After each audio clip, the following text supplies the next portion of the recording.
Assalamualaikum warahmatullahi wabarakatuh.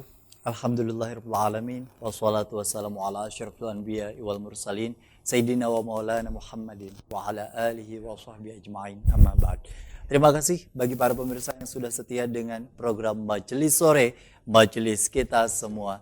Program kolaborasi antara Duta TV dengan UIN Antasari Banjarmasin untuk membahas kajian-kajian Islami, kajian-kajian yang tentunya dikaitkan dengan keilmuan masing-masing, tentunya berkaitan dengan hal ini. Tema yang akan diangkat yakni doa dalam perspektif sosiologi. Ketika kita berbicara mengenai doa, ini terbatas dalam pandangan bagi sebagian orang hanya sebagai ritual keagamaan semata, tapi juga bagian terlepas dari itu semua. Secara garis besarnya doa ternyata memiliki makna dan cakupan yang begitu luas, dan untuk itu kita akan membahasnya bersama dengan Bapak Dr. Nur Yadin SAG SHMAG. Assalamualaikum Pak Nur Yadin. Waalaikumsalam warahmatullahi wabarakatuh. Bagaimana kabarnya Pak? Sehat. Alhamdulillah. Kalau dulu kan bertanya kabar rasanya dijadi sebagai hal yang paling utama Pak ya. Karena kan apalagi kita sudah alhamdulillah melewati masa-masa di masa pandemi kemarin, dan walaupun masih ada beberapa kasus tapi tidak terlalu melonjak begitu, dan puji syukur kita panjatkan. Kalau kita bicara mengenai doa dalam perspektif sosiologi, secara singkat Bapak boleh menyampaikan Pak. Begitu banyak masyarakat yang hari ini ketika menginginkan sesuatu, dan kita memang dianjurkan oleh agama bahwa kita berdoa. Terutama di agama apapun, semuanya berdoa. Benar. Tinggal sejauh mana ritual atau aktivitas yang dilakukan pada saat berdoa itu yang menjadi pembeda. Terutama di agama Islam. Agama Islam yang kemudian juga menuntun bahwa kita semua diajarkan tata cara, adab, dan sejauh mana kita mengenal yang namanya di dalam kajian fikih as-salatu hiya minal lugat, itu dari ad-du'a begitu, atau doa yang kemudian juga bagian dari doa ternyata salat itu semua. Secara singkat Bapak boleh menyampaikan Pak, sejauh mana doa dalam perspektif sosiologi bagi masyarakat dan pemirsa yang ada di rumah. Terima kasih atas waktu dan kesempatan yang diberikan kepada kami oleh Duta TV untuk melakukan siraman dalam bentuk majelis sore. Pemirsa yang berbahagia, alhamdulillah, puji syukur kehadirat Allah Subhanahu wa taala. Kita panjatkan selalu doa ya. Betul. Dalam kehidupan kita sehari-hari. Salawat dan doa pun tidak selalu teriring kepada junjungan kita Nabi besar Muhammad sallallahu alaihi wasallam. Para pemirsa Duta TV yang dirahmati Allah Subhanahu wa taala. Sebenarnya doa itu da'a yad'u da'autan dalam kaidah lughawi. Tadi yang disebutkan oleh Mas Hermawan tadi sudah demikian. Benar. Ternyata banyak sekali doa itu maknanya. Doa dalam perspektif agama yang disebutkan. Contoh dalam wa qala rabbukum ud'uni astajib lakum.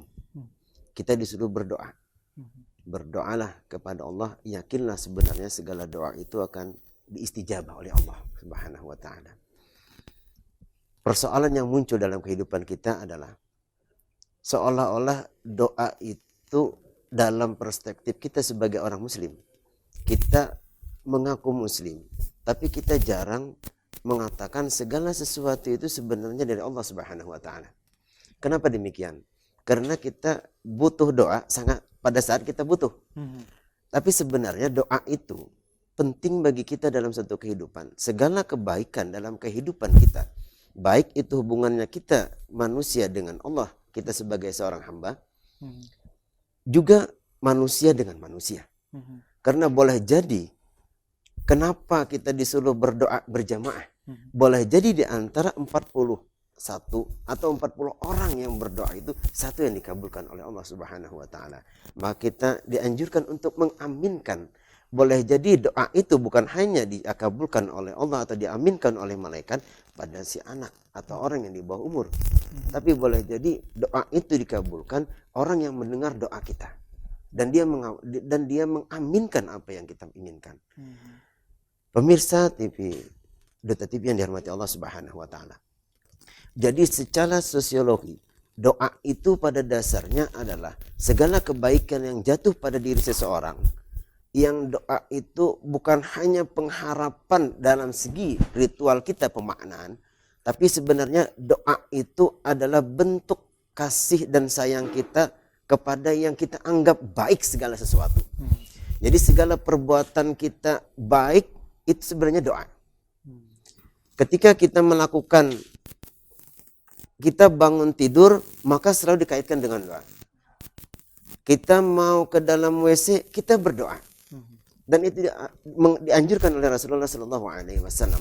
Jadi segala kebaikan, bahkan pada dasarnya ketika kita bermasyarakat yang bukan seagama dengan kita diwajibkan untuk silaturahim. Silaturahim adalah doa. Sebenarnya segala sesuatu yang diciptakan Allah Subhanahu wa taala, dia memohon kepada Allah Subhanahu wa taala. Terlebih anggota tubuh kita. Kita tidak tahu apakah bagaimana doanya, bagaimana munajatnya binatang dengan Allah. Bagaimana munajatnya detuk jantung kita yang kita tidur, dia berdetak. Bagaimana dia bersyukur kepada Allah. Syukur adalah tanda doa. Jadi pendekatan diri kita kepada Allah itu sangat jarang terlintas dalam kehidupan kita. Bahwa pada dasarnya anggota tubuh kita ini sangat bersyukur kepada Allah Subhanahu wa taala. Tinggal bagaimana diri kita yang melakukan syukur kita dengan cara doa. Doa yang bagaimana? Kebaikan yang segala kita lakukan setiap dalam aktivitas kehidupan kita. Ketika orang tua menyekolahkan, ketika orang tua melahirkan anaknya, dia menafkahi anaknya, menyekolahkan anaknya, itu semua rentetan doa yang dilakukan dalam suatu perbuatan. Berarti yang selama ini jujur pada diri kita adalah ucapan. Pada dasarnya doa itu luas sekali dalam segi perspektif kita. Aktivitas dalam suatu kehidupan. Saya seorang dosen, saya mengajar. Saya berdoa sebenarnya semoga apa yang kita ajarkan menjadi amal jariah dan keberkahan dalam kehidupan kita. Itu yang dimaksudkan bahwa sebenarnya dalam segi sosiologi itu besar dan manfaatnya sangat besar dalam kehidupan kita sehari-hari. Masya Allah, ketika kita bicara mengenai doa, betul dari apa yang disampaikan oleh Pak Nuryadin tadi, kita membatasi bahwa doa itu adalah lintasan yang diucapkan secara lisan atau tulisan, begitu ya, yang kemudian juga bisa disampaikan dan diungkapkan atau mungkin berbicara di hati seringkali. Benar. Dan tentu itu juga ditandai dengan banyaknya doa yang kita lakukan di berbagai aktivitas tadi, mau tidur, bangun tidur, makan dan lain sebagainya. Anak-anak rata-rata diajarkan oleh orang tuanya hanya doa seputar yang berkaitan dengan lisan, tidak berkaitan dengan perbuatan atau penjelasan secara perbuatan untuk kebermanfaatan dari apa yang sudah diberikan. Tentu tidak lepas dari yang namanya doa. Tapi ternyata makna tersebut cakupannya yang jauh lebih luas dan tentu ternyata ada berbentuk dengan perbuatan. Nah, perbuatan seperti apa yang sebenarnya sekali lagi bisa kita lakukan kesehariannya tanpa kita sadari, tapi ternyata itu bagian dari doa. Kita akan bahas lebih lanjut, tetaplah bersama kami dalam program Majelis Sore, Majelis Kita Semua.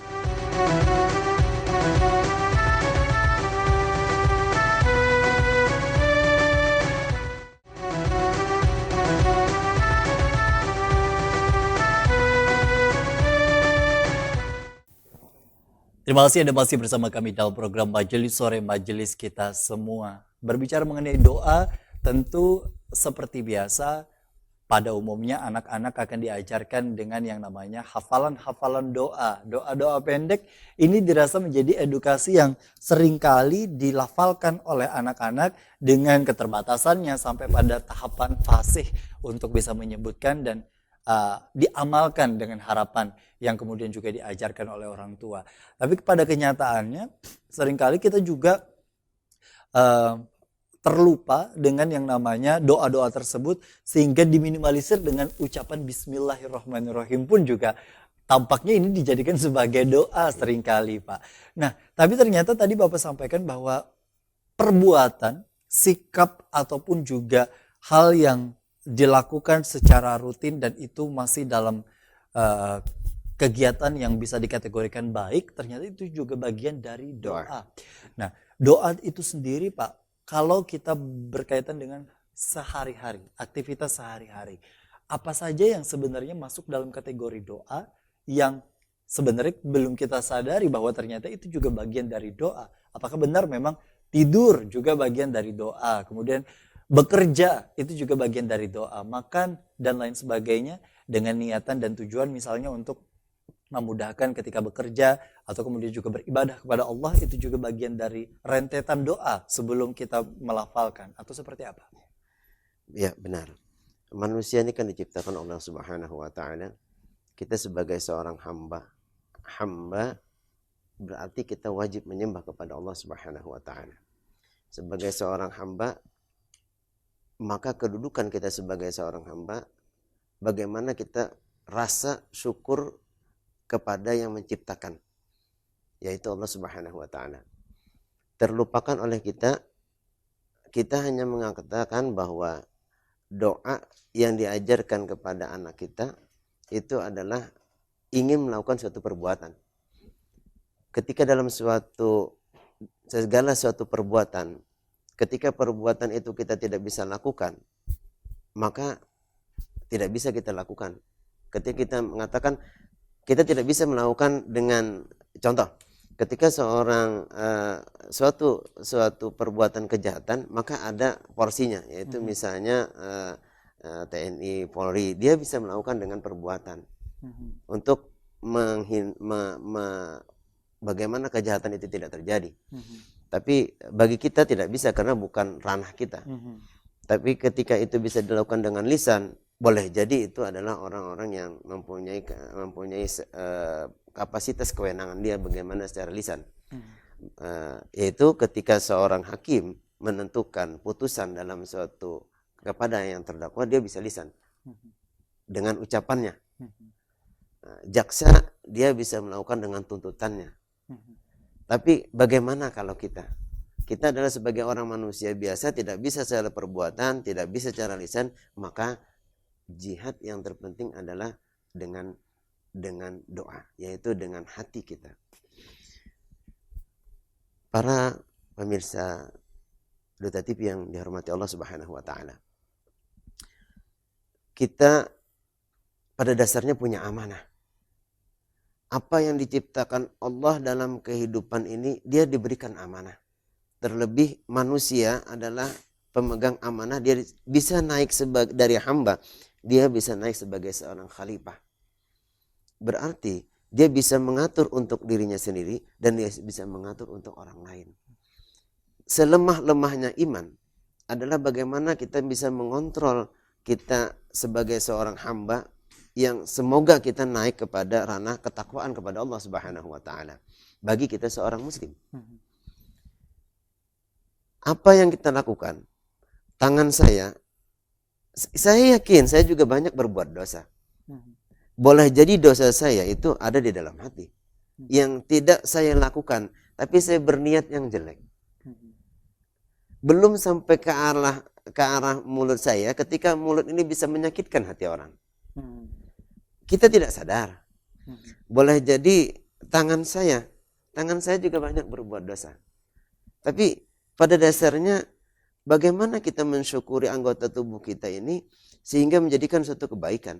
Maka pada dasarnya Allah Subhanahu wa taala itu telah menggariskan kita jangan sampai kita melaksanakan segala perbuatan itu harus dibarengi, jangan sampai kita melaksanakan segala perbuatan itu yang menyebabkan mudarat pada diri kita sendiri. Kita menyuruh anak kita untuk sholat, tapi kita tidak sholat. Padahal kita hanya tahu bahwa ketika yang dikatakan Mas Hermawan tadi, bahwa doa itu ketika kita sholat, padahal tidak demikian. Segala perbuatan dari dia, bagaimana dia melaksanakan aktivitas kehidupan sehari-hari, itu sebenarnya doa. Maka kata Bismillahirrahmanirrahim dengan nama Allah, Bismillahirrahmanirrahim, berarti dia mengandung doa. Ketika kita memulai tadi acara di majelis sore ini, dengan rahmat Allah, dengan puji Allah. Itu kita berusaha segala sesuatu yang kita kerjakan, aktivitas seperti yang disebutkan, dari bangun tidur sampai tidur kembali, semoga mendapatkan keberkahan oleh Allah Subhanahu wa taala. Maka bagaimana rasanya kalau kita malulah di hadapan Allah, sementara Allah menciptakan segala apapun yang kita kehendaki, segala apapun yang kita nikmati, tapi rasa syukur kita, kewajiban kita, syukur yang terkecil yaitu dengan doa kita. Syukur yang terkecil. Syukur yang terkecil dengan doa kita. Kita jujur Mas Hermawan, kadang-kadang kita juga terlupa sholat. Kadang-kadang kita antara timing sholat zuhur dan asar hampir ketemu tuh. Padahal sholat adalah as-sholatu imanuddin. As-sholatu tanhanil fahsyai wal munkar. Kita sudah mendengar, membaca tuh ayat. Tapi apakah itu diresapkan dalam hati kita? Karena apa? Perasaan kita untuk mengharapkan ridhonya Allah dengan doa yang penting kepada Allah, segala sesuatu yang dihajatkan kebaikan itu jarang masuk ke tempat kita, merasakan di kalbu kita. Itulah ketika saya bicara saat ini, boleh jadi maka saya bicara ini pasti dipertanggungjawabkan di akhirat. Walau ketika saya menjadi saksi ahli, maka disumpah atas nama Quran, dan saat ini tidak disumpah pun dengan atas nama Allah. Apa yang kita lakukan itu dicatat oleh malaikat sebagai suatu kebaikan. Yakinlah bahwa ini juga merupakan doa secara keseluruhan. Jadi apapun yang kemudian juga dilafazkan dan dilafalkan hari ini, tidak ada salahnya sebenarnya dengan ritual aktivitas secara lisan, dan itu juga pun ada adabnya. Nanti kita akan bahas adab tersebut. Tapi terlepas dari itu semua, ketika kita menghambakan diri, itu kan sebuah kemuliaan sebenarnya. Yang tentu tidak semua orang bisa secara terus-menerus istiqomah, dan hanya orang-orang tertentu saja yang kemudian juga diberikan istiqomah. Dan secara manusiawi awam, pasti ada kadang merasa hebat, merasa diri yang berkuasa, memiliki kemampuan untuk bisa melakukan kondisi apapun tertentu. Padahal terlepas dari itu semua adalah untuk bisa mengangkat tangan saja atas pertolongan Allah Subhanahu wa taala. Dan ini pun juga bagian dari doa ketika kita melakukan dan mengangkat tangan untuk bisa berdoa, dan tentu ini juga menjadi aktivitas yang paling utama. Tapi kalau memelihara kondisi doa di dalam hati, seringkali kita berdoa secara lisan, kemudian kita lafazkan, tapi tidak dipenuhi dengan penghayatan tadi yang kemudian disebutkan. Seperti apa sebenarnya untuk bisa melatih itu semua, Pak? Mengingat di tengah kondisi kita juga kita seringkali terjerembab dalam dosa, kemudian juga mungkin adanya masuknya berbagai penyakit hati yang memicu dengan ketidakkhusyuan ketika sholat, ketika berdoa, ketika melakukan munajat-munajat tertentu, sehingga lafaz mulut ataupun juga perbuatan melakukan hal yang kebaikan, tapi seringkali hati bertentangan dengan apa yang dilakukan. Itu seperti apa sebenarnya kita mengontrol itu semua, Pak? Baik, Mas Hermawan, untuk mengontrol, sebenarnya doa adalah pengontrol. Doa adalah pengontrol. Doa ada pengontrol. Ketika jujur, ketika orang berdoa kemudian dia sombong, nauzubillah min dzalik kan. Ketika orang merasakan dalam suatu kebaikan, dan tadi dikatakan sebagai suatu doa, tapi ketika orang itu sudah, dia hanya menerjemahkan bahwa doa itu adalah mengangkat tangan. Dan dia Rabbana atina fid dunya hasanah, dia baca terus setiap hari. Padahal sebenarnya ketika dia mampu mengangkat tangan, dia mengatakan syukur kehadirat Allah Subhanahu wa taala. Ketika dia mampu untuk mengucapkan kalimat-kalimat Allah atau kalimat-kalimat tauhid, dia sebenarnya bersyukur kepada Allah. Artinya luar biasa Allah memberikan kenikmatan kepada kita. Mampu segala darah mengalir dengan seluruh tubuh kita dengan ukuran yang sangat kadarnya ditentukan oleh Allah. Maka takdir qada dan qadarnya Allah itu jelas. Tapi kita wajib, seperti yang saya katakan tadi dalam surah Al-Mu'minun ayat 6, kita wajib untuk berdoa. Tapi doa yang sebatas kita hanya bukan sebatas yang dikatakan bahwa kita mengangkat tangan. Ketika niat kita menjadi suatu kebaikan, maka itu doa. Nah, ini akan menjadi pertanyaan saya. Apakah ada kaitan antara niat dengan doa? seringkali banyak yang kemudian juga menjadikan landasan bahwa innama a'malu binniyah Iya, begitu ya. innama. Nah, innama a'malu binniyah. Nah, ketika dengan kondisi seperti itu apakah juga berkaitan dengan doa atau sebenarnya niat dan doa punya porsi masing-masing? Kita akan tanyakan nanti usai jeda. Tetaplah bersama kami dalam program Majelis Sore Majelis kita semua.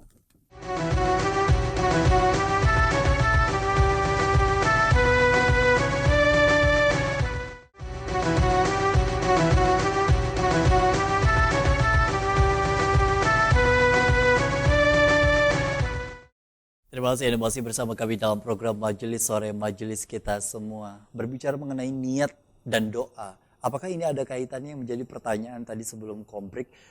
Ini kan menjadi hubungan yang sebenarnya bisa berhubungan atau tidak, Pak? Ketika mengaitkan antara niat dengan doa.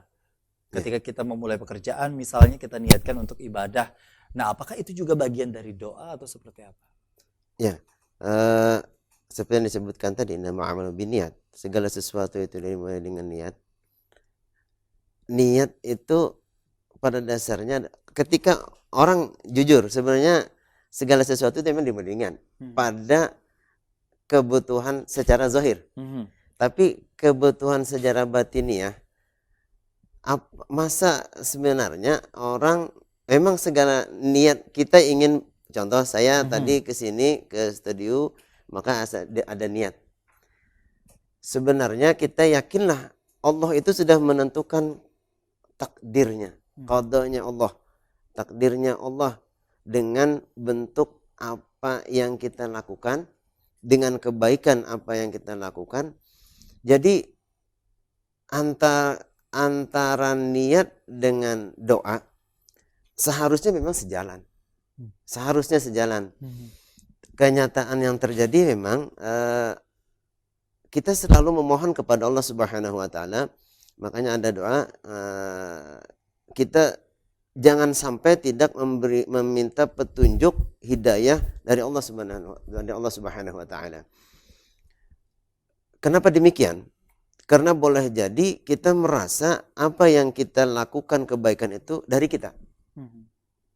Padahal apa yang kita lakukan itu, segala kebaikan itu ditolong oleh Allah Subhanahu wa taala. Tinggal jika kita berbuat jahat, niat kita kah berbuat jahat?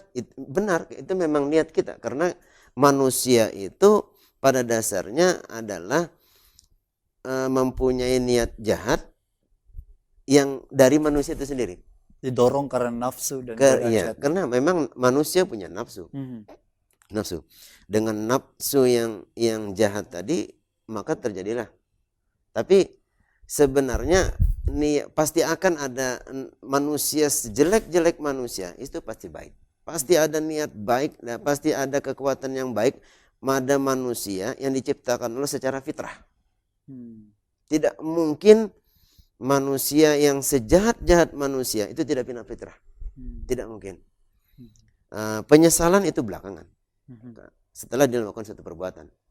Jadi yang menarik memang apa yang dikatakan Mas Hermawan tadi, kita ini jujur ingin melakukan perbuatan sesuatu segala perbaikan dalam kehidupan kita. Innallaha yughayyiru ma biqaumin hatta yughayyiru ma bi anfusihim, kan. Segala perbuatan. Kadang-kadang itu tidak terjadi gitu kan. Boleh jadi orang mengatakan itu angan-angan. Tapi hanya sebatas itukah kita mengatakan bahwa itu tidak terlaksana? Tidak demikian adanya. Karena segala sesuatu yang dipandang, saya kembalikan bahwa segala sesuatu yang dipandang dalam suatu aktivitas dalam kehidupan kita, bahkan kita setiap kali menghirup dengan oksigen kita, itu kita tidak pernah merasakan itu. Dirasakan apabila kita sudah terjadi misal sesak napas, itu begitu susahnya, nikmatnya, begitu susahnya ketika orang beli tabung untuk bisa bernapas. Jadi sebenarnya niatnya untuk bernapas. Sebatas itu sajakah niat kita bernapas, kemudian kita bisa lega duduk seperti ini. persoalan di dalam tubuh kita, apa kita merasakan hal itu gitu kan. Seperti yang dikatakan Mas Hermawan tadi, Allah sudah menentukan bagaimana kadarnya jantung kita ini nanti berapa tahun bisa berdetak. Saya tidak tahu. Mata kita ini apakah mata ini nantinya berapa tahun bisa untuk berkedip dan berapa? Tidak tahu kita. Karena syukurnya mata, syukurnya telinga, syukurnya mulut, hidung dan anggota tubuh kita yang lain, dia bersyukur kepada Allah Subhanahu wa taala. Tinggal kitanya yang mempergunakannya. Itulah pada dasarnya. Kalau kita kembalikan ke sana, maka segala aktivitas ketika Mas Hermawan turun dari rumah, maka jihadnya adalah untuk mencarikan nafkah bagi anak dan istri. Saya juga ketika saya mengajar, maka saya berjihad untuk anak dan istri saya.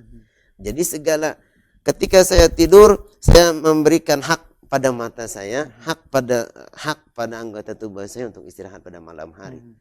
Itulah rasa syukur kita kehadirat Allah Subhanahu wa taala. Dan rasa syukur itu pun juga bagian dari doa. Justru ketika kita merasakan syukur kehadirat Allah Subhanahu wa taala, maka yakinlah takabbur, riya, mudah-mudahan tidak ada karena kita menganggap diri kita adalah bukan orang yang paling. Ya. Orang yang paling. Kita mengatakan diri kita adalah orang yang hina. Karena nanti akan diangkat oleh Allah. Apakah ruh kita nantinya termasuk kepada golongan orang yang tidak baik? Apakah ruh nanti kita masuk golongan orang yang baik? Karena merasakan syukur mudah untuk diucapkan, tapi susah untuk dilakukan. Doa, orang hanya melihat secara letterlek seperti yang saya katakan tadi, tapi tidak melihat sebenarnya doa itu ternyata sudah ada. Baik. Ketika kita bicara mengenai doa juga, ketika berkaitan dengan sebuah munajat atau keinginan, seringkali doa dikaitkan dengan makbul dan tidaknya. Yeah. Padahal Allah sudah menjanjikan yang kita ketahui bahwa doa itu pasti akan dikabulkan atau diganti yang lebih baik ke depannya. Nah, tapi masyarakat dalam hal ini ada juga kita mengenal dengan istilah istidraj, yang kemudian juga mereka yang melakukan kegiatan-kegiatan di luar dari yang ditentukan, tapi segala sesuatunya terlihat dimudahkan. Bagi sebagian orang yang melakukan aktivitas yang sudah seharusnya berkaitan dengan doa itu tadi, aktivitas sholat, mandi dan lain sebagainya, bersuci atau apapun itu, malah menganggap doanya belum dikabulkan. Nah, artinya kan doa di sini bagi perspektif masyarakat pada umumnya masih berkaitan dengan doa itu adalah sebuah munajat yang diutarakan, kemudian ujungnya adalah makbul dan tidaknya. Nah, sejauh mana kita mampu mengubah paradigma dan mindset ini, Pak, sebenarnya? Ya. Benar. Ini gini ya. Saya tidak menyatakan suatu kesalahan. Memang kita meyakini kita ada namanya belajar kan mengenai bagaimana bertauhid kepada Allah Subhanahu wa taala. Bagaimana bersyariat sesuai dengan syariat yang dianjurkan oleh Rasulullah sallallahu alaihi wasallam. Nah, memunculkan yang namanya akhlak. Akhlak. Doa ada bagian akhlak kita kepada Allah Subhanahu wa taala sebagai hamba. Sebagai seorang hamba.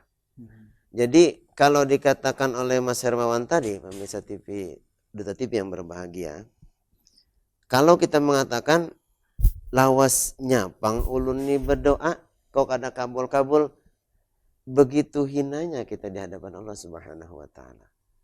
Kok terlintas dalam hati kita atau terlintas dalam lisan kita berkata demikian, tidaklah demikian kita sebagai seorang hamba. Jakanya dalam bahasa kita Banjar, untung juga nyawa ada di dunia ini. Masih bisa menghirup udara. Betul. Itu kan dalam bahasa kita, untung juga nyawa ini dalam bahasa Banjar kita nyawa hidup, nyawa sempurna dalam keadaan seperti ini, bisa makan sehat.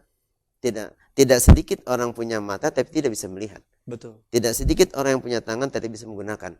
Tidak sedikit orang yang punya kaki tapi tidak bisa berjalan. Tidak sedikit orang yang punya telinga tapi tidak bisa mendengar. Kalau hanya berkata doa ulun nih Pak, berapa kali sudah ujian kada lulus berdoa, mungkin dia tidak cukup usaha. Artinya kembalilah kepada diri kita. Artinya kembali kepada yang sebenarnya dalam memaknai doa itu tadi. Benar. Artinya memahami makna, kemudian juga menghambakan diri tampaknya Menghambakan diri. menjadi hal yang paling utama, Pak ya. Iya benar. Karena berkaitan dengan doa itu tadi, ada adabnya. Ya. Yang berkaitan juga dengan akhlak itu tadi yang disebutkan. Usai jeda, kita nanti akan sedikit menyinggung seputar adab. Adab dalam berdoa itu sendiri kan memang banyak dari para alim ulama kita menyampaikan bahwa harus di dalam situasi yang suci dan lain sebagainya. Nah, adakah hal-hal lain yang kemudian bisa kita lakukan sebenarnya dalam berdoa sebagai wujud kehambaan diri, kemudian juga sebagai bentuk akhlak dan adab kita dalam berdoa itu tadi, terlepas apakah itu nanti dikabulkan atau tidaknya begitu. Usai jeda kita akan kembali, tetaplah bersama kami dalam program Majelis Sore, Majelis Kita Semua.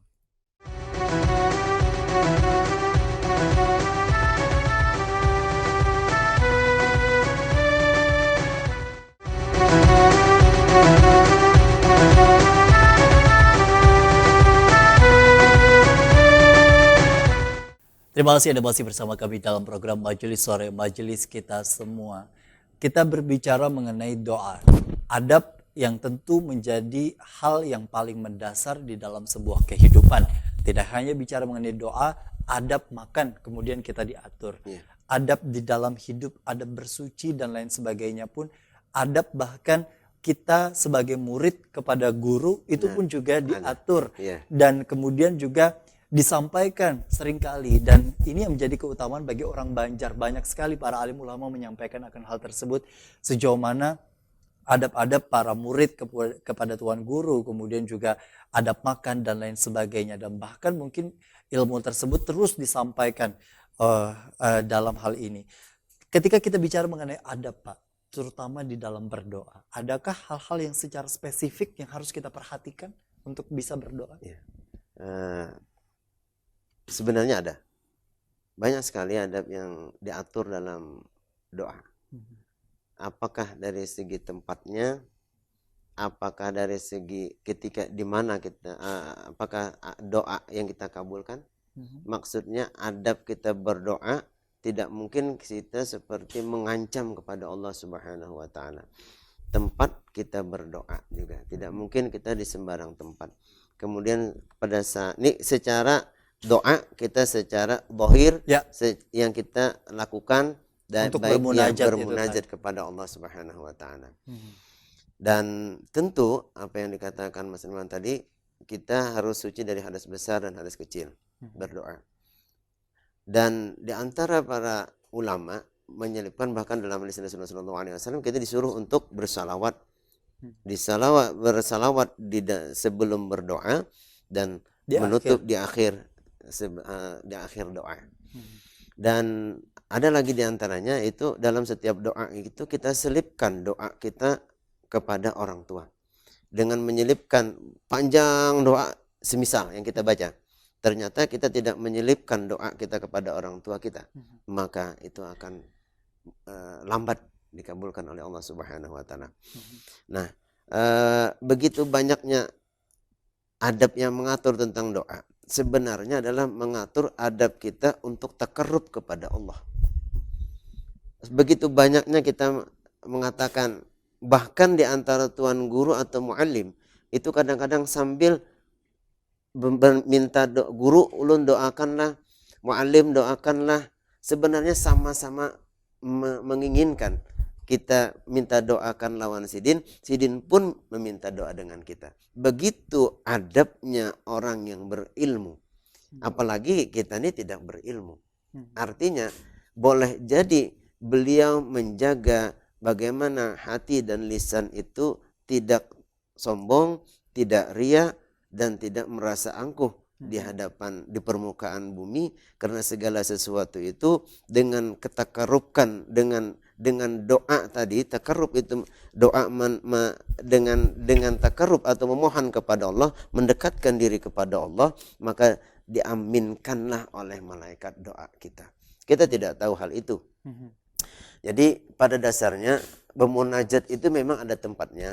ada syaratnya, tapi tidak ada sih namanya rukun doa, tidak ada. Tidak diatur dalam kaidah fikih. Betul. Kaidah fikih tidak mengatur demikian, tapi dalam fikih ibadah kita diwajibkan untuk berdoa. Nah, pemirsa Dosa TV yang dirahmati Allah Subhanahu wa taala. Jadi saya sendiri menginginkan kepada anak saya bahwa segala aktivitas itu lakukanlah dengan doa. Sebelum belajar kita doa, sebelum ujian dengan doa. Boleh jadi apa yang kita baca itu hilang pada saat kita menjawab ujian. Boleh jadi. Karena kekurang dekatan hati kita mengharapkan bimbingan dari Allah Subhanahu wa taala. Betul. Artinya hal tersebut sekali lagi bentuk penghambaan yang kemudian dijadikan sebagai hal yang paling dominan, sebagai adab yang paling utama, begitu Pak ya. Karena seringkali juga banyak orang yang kemudian juga memperhatikan detail demi detailnya, tapi akhirnya ketika dikabulkan merasa doanya dikabulkan semoga dan kita paling dekat dan kita semoga dihindari. Semoga dihindari kita. Makanya untuk menghindari apa yang dikatakan istidrat. Istidrat yang dilanjur dalam bahasa kita itu kita mudahan jangan. Karena boleh jadi dengan dilanjur itu menjadikan kezaliman dalam diri kita. Dan yang paling besarnya lagi yang kita tidak sadari, begitu. Mudah-mudahan jangan sampai naudzubillah. Baik. Karena ketika kita bicara mengenai doa, sekali lagi kepada arah yang benar, Pak ya. Seringkali juga banyak orang yang kemudian juga mendoakan baik itu bagi anaknya, baik itu bagi orang yang ia benci. Seringkali ia mengatasnamakan doa tapi kepada doa yang negatif. Nah, ini kan juga dengan sebutan-sebutan bagi orang Banjar mudahan aja nyawa misalnya, titik-titik selanjutnya gitu Pak ya. Nah, ini kan juga sudah Anda doakan gitu ya, atau artinya pemahaman sekali lagi bagi masyarakat kita bahwa yang namanya doa itu adalah hal yang ke arah baik, thayyib, dan kemudian juga ke arah yang positif begitu Pak ya, bukan kepada arah yang negatif. Apa yang bisa Bapak sampaikan mungkin sebagai bentuk pembeda lah istilahnya, bahwa doa dan sumpah yang tidak baik itu dua hal yang jauh berbeda. Jika itu mengatakan sumpah, maka pasti apalagi sumpah itu adalah bukan pada tempatnya. Apalagi sumpah itu mengandung suatu doa yang tidak baik pada orang lain, maka yakinlah sebenarnya dia memburukkan dirinya sendiri. Sebab di antara sabda Rasulullah SAW bahwa kita doa yang nyata dikabulkan itu adalah kita mendoakan orang lain dan orang lain ini tidak tahu kita doakan. Itu pasti diijabah oleh Allah Subhanahu wa taala. Kita ini kada tahu, saya misalnya mendoakan para pedagang di jalan. Kita tidak bisa memberi Mas Hermawan, tapi kita doakan mudahan dia dapat rahmat, dapat rezeki, dan disehatkan dia. Atau ketika saya mengajar di mahasiswa, mudah-mudahan saya doakan kalian berhasil semuanya. Yakinlah apa yang kita doakan, tapi kita tidak boleh jadi pada saat kita mengajar atau boleh jadi pada saat kita sholat, kita doakan murid-murid kita mudahan diampuni dosanya dan diberikan petunjuk oleh Allah Subhanahu wa taala. Yakinlah bahwa doa itu dikabulkan, bahwa orang itu didoakan tidak tahu apa yang kita doakan. Dan itu kembali juga untuk diri kita. Dan kita. itu kembali kepada diri kita. Jadi doa yang baik kembali ke diri kita. Begitupun juga doa bukan doa ya Pak ya, tapi ucapan yang tidak baik. Ucapan. Jadi itu yang menjadi pembeda bahwa ternyata adalah dua hal yang berbeda. Ketika doa yang kemudian juga di atas namakan doa sudah dipastikan dan dijamin kalimat atau yang kata-kata ini ucapkan adalah thayyib dan baik, begitu Pak ya. Yang mengandung tentunya kalimat tauhid ataupun juga kalimat-kalimat pujian kepada Rasulullah Shallallahu Alaihi Wasallam. Tapi terlepas dari itu semua, yang menjadi kesimpulan di dalam agenda kita pada hari ini, Pak, doa yang bisa kita lakukan setiap hari, karena aktivitas doa ini kan selama kita hidup pasti kita jalankan begitu. Tidak terkecuali dengan aktivitas apapun. Kita mau makan, kita mau tidur, mau bekerja, mau melakukan aktivitas yang baik, pasti dengan niat yang baik, insya Allah itu juga menjadi bagian dari doa. Bahkan sabar dan syukur pun juga itu tadi bagian dari doa. Hal apa yang bisa kita jaga, Pak, untuk bisa mengedepankan yang namanya kehambaan diri kita dan menjaga akan adab-adabnya, agar doa yang kemudian baik itu melalui perbuatan ataupun juga secara munajat kita sampaikan agar tidak sampai mendapatkan murka dari Allah Subhanahu wa taala. Bahkan tentu yang paling utama dari pengharapan kita adalah mengharap dari ridhonya. Ya, Sejauh mana kita menjaga itu semua? untuk menjaga itu ada di antaranya doa yang dianjurkan oleh Rasulullah SAW. Allahumma inna nas'alukal huda wa tuqa wal afafa wal ghina. Maka kita tidak lain semuanya kita sandarkan kepada Allah Subhanahu wa taala. Walau seperti apa yang kita katakan tadi, seperti Mas Nur katakan tadi, kita bangun tidur, kita sudah berdoa. Kita sudah berdoa dan kita meniatkan segala aktivitas dalam keseharian pada hari ini semoga diberikan keberkahan oleh Allah Subhanahu wa taala. Tapi boleh jadi karena kita kata tadi masyarakat kita punya nafsu. Boleh jadi. Maka berpeganglah kita kepada Allah Subhanahu wa taala. Semoga apa yang kita lakukan itu mendapatkan petunjuk oleh Allah Subhanahu wa taala. Itu secara agama. Dalam perspektif sosiologi yang saya katakan tadi bahwa doa itu banyak sekali. Doa itu sangat memberikan nuansa yang baik pada diri kita, pada orang lain, pada sekitar kita, baik tumbuhan, yang punya hewan silahkan dia pelihara dengan baik, yang punya tumbuhan silahkan dia siram dengan baik, yang punya anak silahkan dia amanah itu dipegang dengan baik. Maka diantaranya seperti itu. Dan sangat luas sekali, bahkan mengandung silaturahmi, itu merupakan suatu doa kepada kita sesama umat manusia. Dan terjemah yang sangat luas, banyak sekali diterjemahkan oleh orang doa itu dalam melakukan silaturahmi. Silaturahmi itu baik dikatakan sekarang ini dikatakan moderasi beragama dengan cara berdoa bersama dengan seluruh agama dengan keyakinan yang berbeda, itu pada dasarnya mengambil sesuatu kebaikan dalam suatu tingkatan pada orang. Terserah orang itu dengan bentuk pengamalannya seperti apa, tapi itu yang terjadi di Indonesia. Kemudian secara artinya yang penting itu kita berdoa bersama-sama, mudah-mudahan secara zahir kita itu berbanding lurus secara batin ya kita. Mudah-mudahan seperti itu yang saya katakan tadi, closing kita, bahwa sejalan dengan apa yang dalam kehidupan kita, bahwa kemajuan dan angan-angan, mudah-mudahan kebaikan itu, dalam segala angan-angan dan kebaikan itu akan dibalas oleh Allah Subhanahu wa taala. Oke, terakhir mungkin sebagai tambahan Pak, seringkali doa ini sendiri dikaitkan dengan rezeki. Ya. Nah ini kan juga bagian yang paling sering kemudian juga setiap harinya kita mintakan. Rezeki tentu bukan hanya berbentuk uang, tapi kesehatan, keberkahan, dan tentu bersama dengan orang-orang yang dicintai secara sehat walafiat dan tidak ada kurang satu apapun, itu juga bagian dari rezeki. Nah sejauh mana kita meminta rezeki, sekali lagi sebagai bentuk pengharapan dan munajat kepada Allah, tapi tidak menghakimi dan kemudian juga sampai muncul rasa suudzon kok belum dikabulkan, misalnya bagi mereka yang sakit untuk disembuhkan, kemudian juga bagi mereka yang kesulitan dalam ekonomi untuk kemudian juga dilewatkan dari fase itu. Doa secara kaum muslimin ya, sebagai dalam keyakinan Islam itu adalah harap dan takut. Jadi kita mengharapkan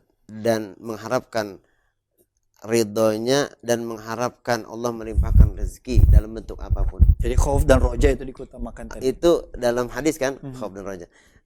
Kita mengharapkan dan takut kita itu manusiawi tadi. Tapi apapun sebenarnya yang kita harapkan dengan Allah, mintalah. Apapun itu asal kata saya di depan tadi, bahwa jangan sampai ucapan secara lisan kita dalam bentuk doa itu jangan sampai seperti menghakimi, apalagi mengancam. Na'udzubillah subhanahu. Karena Allah Maha mengetahui apa yang kita lakukan dan sebelum apa yang kita ucapkan.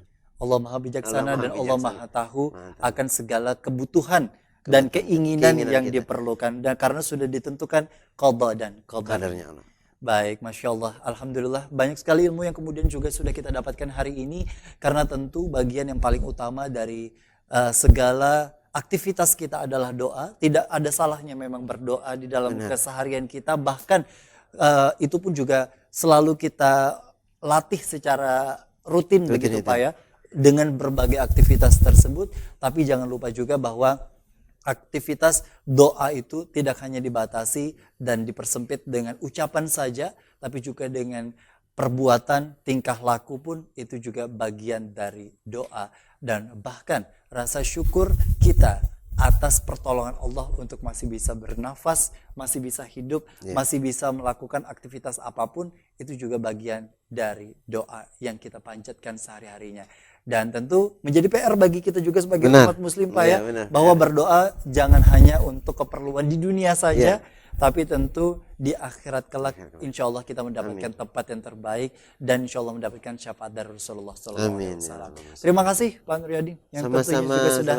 Semoga insya Allah dari amal jariah dari apa yang disampaikan insya Allah atas pertolongan Allah hari ini bagi para pemirsa yang menyaksikan bisa juga menjadi ladang untuk bisa belajar bersama, untuk kita bisa bersama-sama menghambakan diri untuk mengharap dan meminta keridhaan dari Allah Subhanahu wa taala. Akhirnya saya Gusti Muhammad Hermawan dan Pak Nuryadin mengucapkan terima kasih atas perhatian dan kebersamaan Anda. Wassalamualaikum warahmatullahi wabarakatuh. Majelis sore, majelis kita semua.